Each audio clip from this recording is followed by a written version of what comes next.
मैं advocate Abdulrashid Hanjura, president Jammu Kashmir Urdu council.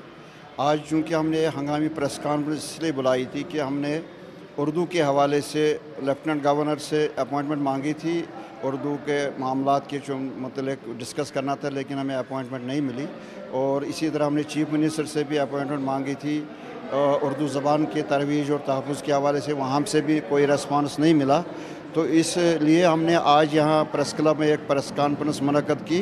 हमारा यही कहना है कि जम्मू कश्मीर में अभी भी उर्दू को ऑफिशियल लैंग्वेज का दर्जा हासिल है और अभी तक इसका दर्जा बतौर ऑफिशियल लैंग्वेज नहीं लिया गया है, बल्कि हमारा ये मानना है जम्मू कश्मीर उर्दू काउंसिल का, जम्मू कश्मीर उर्दू काउंसिल एक रजिस्टर्ड इदारा है जो उर्दू की तरवीज, तहफ़्फ़ुज़ और बका के लिए काम करते आई है। एक एमएलगम है बहुत सारी तंजीमों का।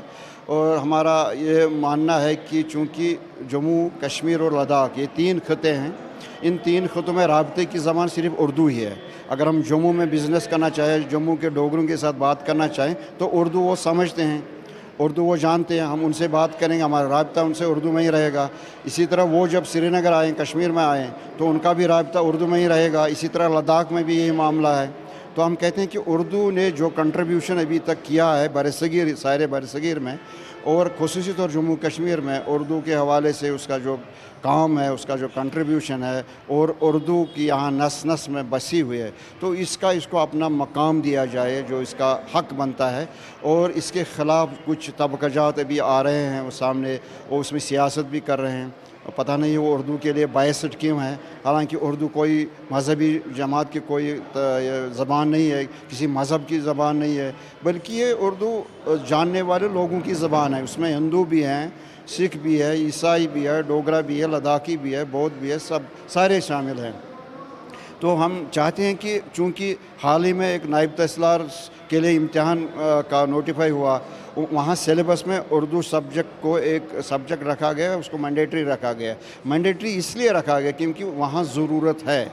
नायब तहसीलदार पटवारी हो, गिरदावर हो, उसको अगर उर्दू नहीं आती होगी तो वो रिकॉर्ड को कैसे पढ़ेगा, रिकॉर्ड को कैसे समझेगा और रिकॉर्ड को कैसे वो ठीक करेगा, अपडेट करेगा। क्योंकि ये साल से सदियों से जो रेवेन्यू रिकॉर्ड है ये उर्दू में ही बनाया गया है, उर्दू में ही हाल ही में डिजिटलाइज किया गया है, उर्दू में ही इसको अपडेट किया गया है।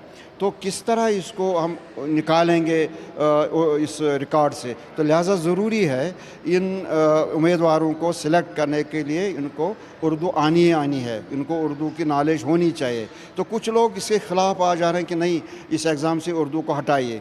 ऐसा नामुमकिन है, मुश्किल है। अगर हुकूमत इस पर कुछ करेगी तो शायद लगता है कि जम्मू कश्मीर उर्दू काउंसिल को कानूनी एतबार से भी उसमें जंग लड़नी पड़ी। और हम आवाम के पास जाते हैं, आवाम से कहते हैं कि ये एक अवामी तहरीक है, उर्दू को बचाने के लिए, उर्दू को अपना तहफ़्फ़ुज़ देने के लिए, उर्दू को अपना मुकाम देने के लिए। बल्कि जम्मू कश्मीर के हवाले से अगर हम बात करें, बहुत बरस पहले हुकूमती सतह पर यहाँ ऑर्डर भी निकले हैं कल्चरल एकेडमी के हवाले से, उन्होंने ये ऑर्गेनाइज़ किया था, प्रपोज़ भी किया था, फिर वो कैबिनेट में उसकी सैंक्शन मंजूरी भी हुई कि तमाम जो रियासत में जो सरकारी दफातर हैं, प्राइवेट दफातर हैं, सेक्रेटेरिएट है, असम्बली है, उसमें अंग्रेज़ी के साथ साथ, हिंदी के साथ साथ उर्दू में भी साइन बोर्ड सारे होने चाहिए। तो लेकिन अभी हम देखते हैं वो ऐसा है नहीं, कहीं एक साल में कि उन्होंने रखा था फिर गायब भी हो गए। ऐसा क्यों? ये नारवा सलूक उर्दू के साथ क्यों? हालांकि जम्मू कश्मीर उर्दू काउंसिल और हम भी ये नहीं चाहते हैं कि किसी ज़बान के ख़िलाफ़ हम बोलें, बल्कि हम चाहते हैं कि हिंदी की भी तरक्की हो, हिंदी भी पढ़ा जाए, अंग्रेज़ी भी पढ़ा जाए, संस्कृत भी पढ़ा जाए, गोजरी, डोगरी जो भी है, कश्मीरी भी, सबको पढ़ा, लेकिन not at the cost of Urdu. Urdu को जो अपना मुकाम है, उर्दू को जो अपना हक़ है, उसको अपना हक़ दिया जाए, उसको अपना तहफ़्फ़ुज़ दिया जाए।